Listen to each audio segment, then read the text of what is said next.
Hello बेटा, कैसे हो सब? मजे में? पढ़ाई हो रही है सबकी अच्छी तरह से? काफी बच्चे हैं बेटा जो अभी तक भी रेगुलर लेक्चर्स को ऑब्जर्व नहीं कर रहे हैं। ठीक है, तो बेटा उन बच्चों के लिए एक ही एडवाइस है कि be regular as much as possible. ठीक है, एज सून एज पॉसिबल, जितना जल्दी हो सकता है ट्रैक पे आ जाइए आप लोग, तभी आप लोगों के लिए ये बेनिफिशियल रहेगा, फ्रूटफुल रहेगा। अदरवाइज बेटा ये सिलेबस बहुत आगे बढ़ जाएगा और आप लोगों के लिए फिर मुश्किल हो जाएगी दोबारा से बैकअप करना इस चीज को। सो बेटा डू फास्ट। ठीक है, और जो बच्चे कर रहे हैं दैट्स वेरी गुड, बहुत अच्छी बात है। साइड बाय साइड आप लोग करते जाइए। जो न्यूमेरिकल प्रॉब्लम्स आपको भेज रहे हैं असाइनमेंट्स के साथ, वो भी आप लोग साइड बाय साइड करते जाइए। जो यहाँ पे हम लोग डिस्कस कर रहे हैं उसको थॉरोली रीड आउट कीजिए अपनी, स्पेशली एनसीईआरटी बुक से तो जरूर एक बार थॉरोली उसकी रीडिंग कर लीजिए फॉर बेटर अंडरस्टैंडिंग के लिए। ठीक है, और कोशिश कीजिए कि जो टॉपिक्स हम लोग कर रहे हैं वो आप लोग कंटिन्यूअसली उन टॉपिक्स को रिवाइज करते रहिए। ठीक है, पैरेलल चलिए। जो टॉपिक यहाँ पे डिस्कस हुआ उसी को आप लोग एनसीईआरटी बुक में भी वो टॉपिक डिस्कस कीजिए। उससे रिलेटेड जितने भी एनसीईआरटी में प्रॉब्लम्स गिवन है, चाहे वो इन टेक्स्ट है या एक्सरसाइज की प्रॉब्लम्स है, उनको भी साइड बाय साइड सॉल्व कीजिए।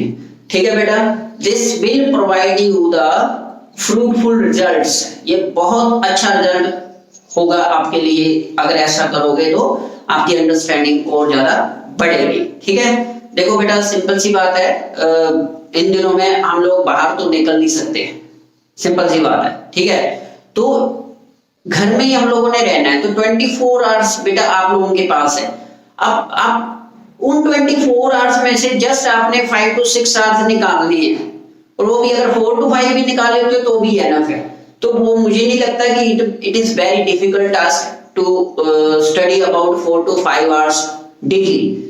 तो इट इज इजीएस्ट टास्क है ये। अपना पढ़िए, अपना टाइम इन्वेस्ट कीजिए। ठीक है, ये आपको तभी बेनिफिट्स देंगे, ये जो लेक्चर्स हम लोग कर रहे हैं, जो आपको डिलीवर कर रहे हैं। ठीक है बेटा, so come to the point. हम लोगों ने अभी केमिस्ट्री एनसीईआरटी बुक का चैप्टर नंबर 3 फिनिश किया है, जो सीबीएसई सिलेबस के अकॉर्डिंगली चैप्टर नंबर 2 है। ठीक है, now we will start with chapter number 4 of your NCERT book, that is chemical kinetics. CBSE board examination के अकॉर्डिंगली ये चैप्टर नंबर 3 है। ठीक है, रीजन क्या है, वो एक चैप्टर हमारे सीबीएसई बोर्ड एग्जामिनेशंस में नहीं है, दैट इज वेरी फर्स्ट जो सॉलिड स्टेट चैप्टर आपकी एनसीईआरटी बुक में दिया हुआ है वो हमारे सिलेबस में नहीं है। तो इसलिए अगर सिलेबस के अकॉर्डिंगली देखें तो this is your chapter number 3, अगर एनसीईआरटी बुक के अकॉर्डिंगली देखें then this is your chapter number 4। Is that clear बेटा? So chapter name is chemical kinetics. Kinetic word से आप क्या समझते हो? ठीक है, what do you mean by word kinetics? बेटा सिंपल सी बात है, kinetic deals with the speed, motion. ठीक है, और केमिकल मीन्स टू से chemical changes, that is directly आपने कहना हो तो क्या बोलेंगे, रिएक्शंस, केमिकल रिएक्शंस। मीन्स थोड़ा सा आइडिया आपको हो गया होगा कि इस चैप्टर में हम लोगों ने ये स्टडी करना है कि जो केमिकल रिएक्शन टेक्स प्लेस हो रही है वो कैसे हो रही है, how the given chemical reaction takes place. ठीक है, जो इस चैप्टर का जो बेसिक थीम है वो भी यही है, क्या, it help us to understand how chemical reactions occur. Chemical reactions कैसे टेक्स प्लेस करती हैं, how they occur, means to से कितने number of particles means species participate कर रहे हैं गिवन रिएक्शन में। ठीक है, उस रिएक्शन की स्पीड क्या है, what is the speed of that reaction, how much time it takes for reaching the equilibrium और फॉर इट्स कंप्लीशन। ठीक है, हमारे पास दो तरह की रिएक्शन होती है, two type of reaction we have. एक जो कंप्लीट हो जाती है, means 100% reactants gets converted into products, ठीक है, और एक जो इनकम्प्लीट रहती है, जहां पे only fraction of reactants gets converted into products and after that a stage comes which is known as equilibrium stage, means reversible reactions and irreversible reaction।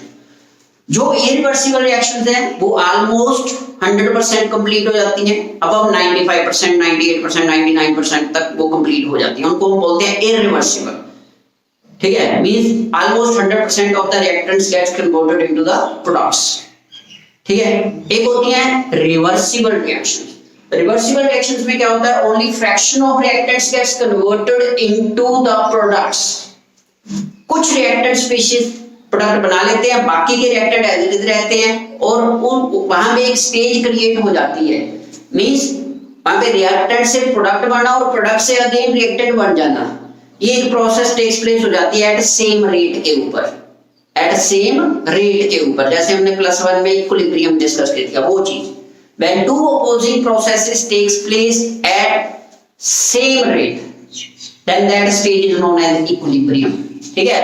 तो वो रिवर्सिबल रिएक्शंस जो होती हैं वो इक्विलिब्रियम अटेन कर लेती हैं। अब केमिकल काइनेटिक्स हमें क्या बताता है, केमिकल काइनेटिक्स बताता है how much time a particular reaction takes to achieve the equilibrium. Equilibrium achieve करने के लिए एक पर्टिकुलर केमिकल रिएक्शन कितना टाइम ले रही है, ये केमिकल काइनेटिक्स बताती है, समझ रहे हो। रेट ऑफ रिएक्शन डिस्कस करना है। रेट ऑफ रिएक्शन कैसे डिस्कस करते हैं, स्पीड कैसे डिस्कस करते हैं, जैसे फिजिकल हम मान लीजिए बाइक की स्पीड है या आपकी गाड़ी की स्पीड है, कार की स्पीड है, कैसे मेजर करते हैं, the distance covered by the given time interval in during the given time interval, बोलते हो ना 200 किलोमीटर, 300 किलोमीटर, 60 किलोमीटर, वो रेट है, स्पीड है, ठीक।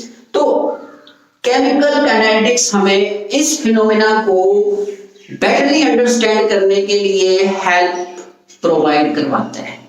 मतलब एक केमिकल रिएक्शन के स्टार्ट होने से लेकर उसके खत्म होने तक, till completion of the reaction, the chemical kinetics explain each and every factor which affects the completion of a particular reaction।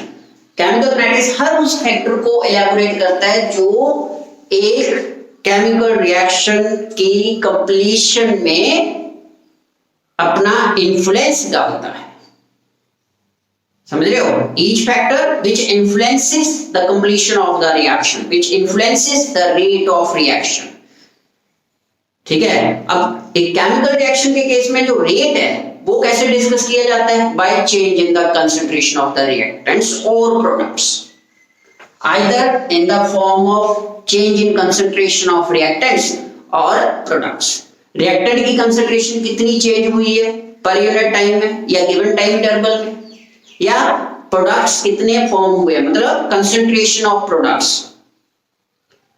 This explains the speed of reaction। In this way, this chemical kinetics explain the speed of reaction। You can write the definition also, that it is the branch of chemistry, it is the branch of physical science which deals with the study of reaction rates।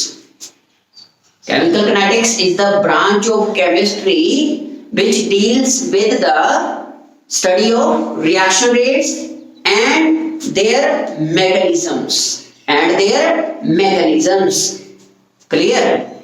The branch of chemistry which deals with the branch of chemistry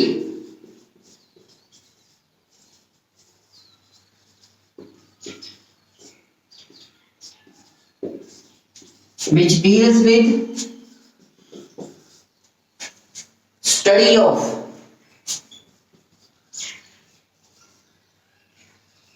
rate of reaction या rate of reactions कह सकते हो आप जैसे मर्जी, and their mechanism, rate of reaction and reaction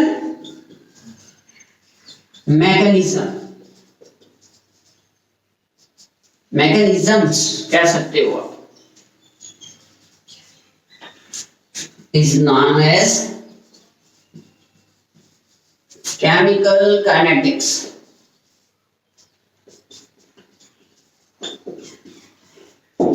ठीक है बेटू। नाउ एक चीज और, रिएक्शन रेट के बारे में तो आपको पता चल गया कि क्या होता है reaction rate, the time which a particular reaction takes for its completion, या the time at which particular reactant gets converted into products. ठीक है, वो हो गया रिएक्शन रेट या रेट ऑफ रिएक्शन जिसको आप बोलो। रिएक्शन मैकेनिज्म क्या होता है? What do you mean by reaction mechanism? Reaction mechanism is path followed by the reactants to get converted into products. Mechanism होता है path, study of the path taken by the particular reaction for its completion. कैसे complete हो रही है? Fractions में हो रही है या single step में reaction complete हो रही है? ठीक है, समझ रहे हो क्या नहीं?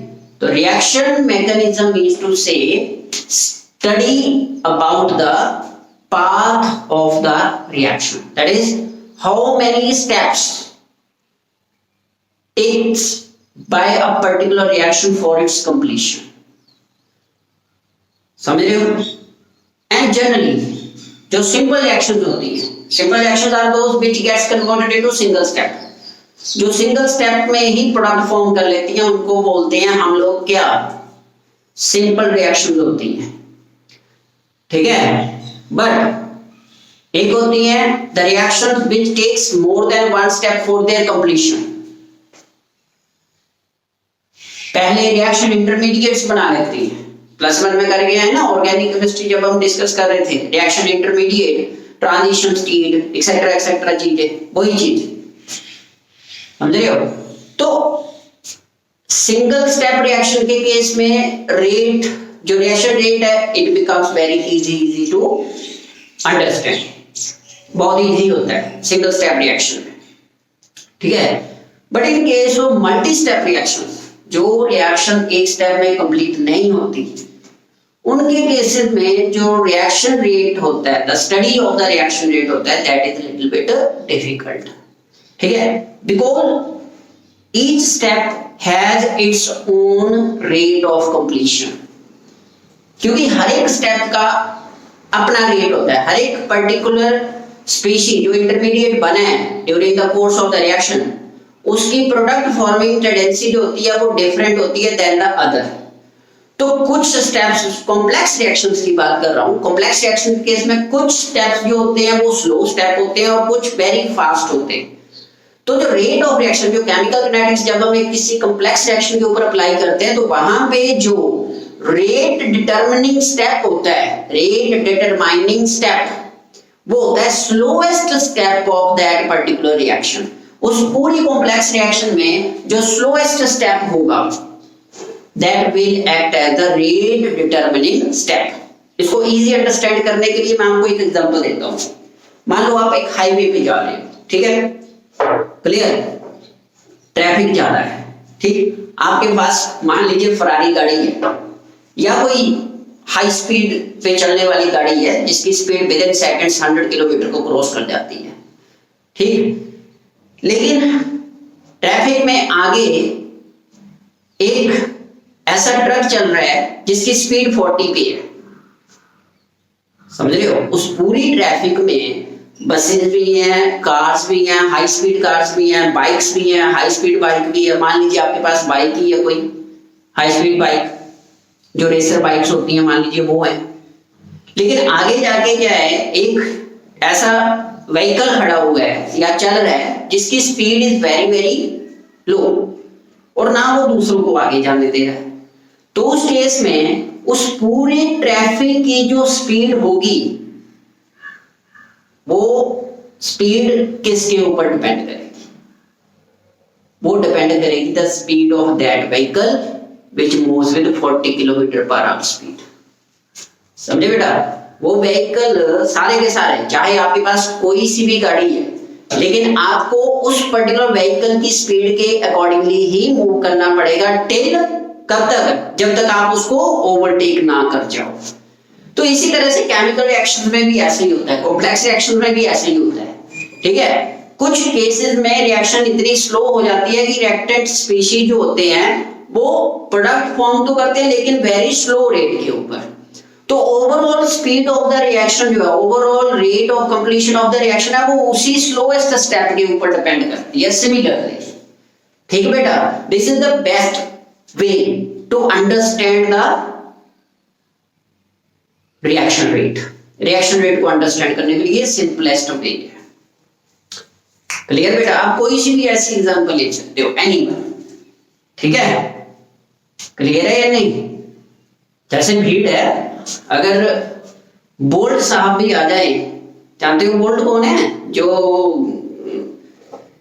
रेसर हैं, जो एथलीट्स हैं, जो जिनके नाम वर्ल्ड रिकॉर्ड है हाईएस्ट स्पीड का 100 मीटर रेस का।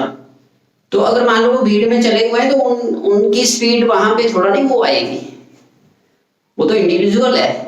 अगर भीड़ चली हुई है, भीड़ चल रही है सारी 40-50 किलोमीटर पर आवर की स्पीड से धीरे धीरे जॉगिंग कर रही है, तो वो भी जॉगिंग ही करेगा वहां पे वो अपनी फुल स्पीड से थोड़ा नहीं भाग सकते हैं, या आप वहां पे फुल स्पीड से थोड़ा नहीं भाग सकते हो। मतलब वहां पे जो ओवरऑल है, जो ओवरऑल स्पीड है, वो एक बंदे के, एक पर्टिकुलर पर्सन के हाथ में है जो स्लो चल रहा है। जैसे रैली होती है, मान लो रैली जा रही है, तो जो रैली का लीडर होगा, जिस स्पीड से वो चलेगा, पीछे वाले बंदे भी उसी स्पीड से चलेंगे, चाहे उनमें कोई कितना बड़ा एथलीट क्यों ना हो। समझ रहे हो? तो ये चीज होती है, मींस टू से जो ओवरऑल रिएक्शन होती है, ओवरऑल रिएक्शन रेट होता है एक कॉम्प्लेक्स रिएक्शन के केस में। ठीक है, एक कॉम्प्लेक्स रिएक्शन के केस में वो हमेशा क्या होता है, स्लोएस्ट रेट, जो स्लोएस्ट स्टेप होता है उसके ऊपर रिएक्शन रेट जो है, ओवरऑल रिएक्शन का रेट उस स्लोएस्ट स्टेप के ऊपर डिपेंड करता है। इज दैट क्लियर बेटा? समझ रहे हो? तो यही चीजें हमने यहाँ पे केमिकल किनेटिक्स में स्टडी करनी है। Factors affecting rate of reactions, कौन कौन से फैक्टर्स है जो एक पर्टिकुलर रिएक्शन रेट को डिस्टर्ब करते हैं। ठीक, जैसे फॉर एग्जांपल सिंपल सी एग्जांपल लेते हैं, dissolution of sugar in milk. बड़ी सिंपल सी एग्जांपल है ये, आप लोग जानते हो इसके बारे में। मान लीजिए आपके पास दो सैंपल है मिल्क के, एक सैंपल आपने अभी अभी बॉईल करके रखा है 1 ग्लास ऑफ मिल्क, और सेम अमाउंट में आपने एक फ्रिज में से निकाल के बाहर रख लिया। ठीक है, the only thing that differs is the temperature. दोनों का टेम्परेचर अलग अलग है, एक अभी अभी बॉईल करके रखा है दैट इज हॉट है, और दूसरा फ्रिज से निकाल के रखा है वो कोल्ड है। दोनों में आपने same amount of sugar dissolve करनी है, सेम अमाउंट ऑफ शुगर आपने डिसॉल्व करनी है दोनों केसेस में, हॉट मिल्क में भी और कोल्ड मिल्क में भी। ज्यादा फास्ट शुगर किस सैंपल में डिसॉल्व करेगी? जनरली हॉट मिल्क में। क्यों? वहां पे ऐसा कौन सा इफेक्ट पड़ गया कि वो हॉट मिल्क में ज्यादा फास्ट डिसोल्यूशन हो रही है और कोल्ड में नहीं हो रही है? Temperature. Temperature effects the rate of reaction. समझ रहे हो बेटा? जो टेम्परेचर है वो रिएक्शन रेट को अल्टर कर रहा है वहां पे। With rise in temperature mostly reaction rate increases, the dissolution of sugar in water increases with increase in temperature and decreases with decrease in temperature। Simple सी बात है, मींस इस तरह से फैक्टर्स कि कौन कौन से पर्टिकुलर फैक्टर्स हैं जो एक पर्टिकुलर केमिकल रिएक्शन के रेट को इफेक्ट करते हैं, डिस्टर्ब करते हैं, अल्टर करते हैं। टेम्परेचर हो गया, इसी तरह से प्रेशर इफेक्ट कैसे डालता है। क्या लिक्विड सॉल्यूशंस के केस में, liquid just the reactions which consist of liquids and solid components whether they affected by the effect of pressure or not। मान लीजिए आपके पास एक रिएक्शन टेक्स प्लेस कर रही है, उस रिएक्शन में आपके जो कंपोनेंट्स हैं, रिएक्टेंट्स हैं, वो लिक्विड और सॉलिड्स हैं, या लिक्विड है या सॉलिड है, ठीक है, या दोनों है। तो क्या वहां पे प्रेशर इफेक्ट डालेगा? नो, नहीं डालेगा। क्यों नहीं डालेगा? Why? Because liquid and solids are incompressible in nature, वो इनकम्प्रेसिबल है, ठीक है। और जो पर्टिकुलर स्पेशी इनकम्प्रेसिबल है, how the pressure can affect the reaction rate at that particular condition, at that particular reaction of that particular reaction. जो pressure है वो उस पर्टिकुलर रिएक्शन की रेट को इफेक्ट नहीं करेगा, विच कंसिस्ट ऑफ लिक्विड्स और सॉलिड्स। बट मान लीजिए अगर गैसेस रिएक्शन है, लेट इट बी, अगर रिएक्शन गैसेस है, then how the pressure effects, then pressure largely effect the rate of reaction. उस केस में जो प्रेशर है वो लार्जली इफेक्ट करेगा रिएक्शन रेट को, स्पीड ऑफ रिएक्शन वहां पे चेंज करेगी, वेरी करेगी, किसके साथ, विद रिस्पेक्ट टू प्रेशर। समझ रहे हो। इसी तरह से कंसंट्रेशन की effect, what is the effect of concentration on the reaction rate, concentration of reactant और कंसंट्रेशन ऑफ प्रोडक्ट्स। सिंपल सी बात है। तो यहां पे क्या होगा, higher the concentration of reactant faster will be the reaction. कैसे एक्सप्लेन करोगे, मान लीजिए बर्निंग प्रोसेस ले रहे हो आप, ठीक है, बर्निंग प्रोसेस कोई भी कंसीडर कर लेते हैं हम लोग। तो उस केस में क्या है, क्या होता है बर्निंग प्रोसेस में, presence of oxygen is must. अगर ऑक्सीजन कंटेंट पूरा है, then burning process becomes easy and faster. जो कंबशन प्रोसेस है वो इजी भी होगी और फास्टर भी होगी, चीज आसानी से जलेगी और जल्दी जल जाएगी उस केस में। बट मान लीजिए आप हाईली इनफ्लेमेबल फ्यूल रखा हुआ है, लेकिन ऑक्सीजन की प्रेजेंस को कट ऑफ कर दिया, ऑक्सीजन की सप्लाई को आपने कट ऑफ कर दिया, तो क्या वहां पे जो फ्लेमेबिलिटी होगी, इनफ्लेमेबल नेचर होगी, क्या वो उसका रेट ऑफ बर्निंग जो है वो फास्ट होगा उस केस में? नहीं होगा। क्यों? क्योंकि आपने जो मेन कंटेंट चाहिए, कंसंट्रेशन ऑफ ऑक्सीजन, वो आपने रिड्यूस कर दी है। Even in the absence of oxygen, petrol can't catch fire. Oxygen की एब्सेंस में पेट्रोल फायर कैच नहीं करेगा, रिएक्शन नहीं टेक्स प्लेस करेगी। क्यों? क्योंकि बेसिक कंपोनेंट वहां पे क्या है, ऑक्सीजन की प्रेजेंस जरूरी है। तो जितनी ज्यादा ऑक्सीजन होगी, कंजप्शन उतनी ही ज्यादा हो जाएगी उस केस में।